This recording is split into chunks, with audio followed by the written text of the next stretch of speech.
Presiden FIFA, Gianni Infantino berkongsi gambar di Instagramnya bersama Presiden Kehormat Persatuan Bola Sepak Malaysia, FAM, di Zurich, Switzerland.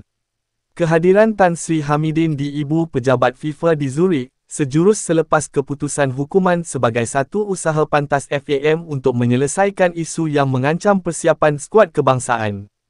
Setakat ini FAM masih belum mengemukakan rayaun kerana sedang menunggu laporan kehakiman penuh FIFA.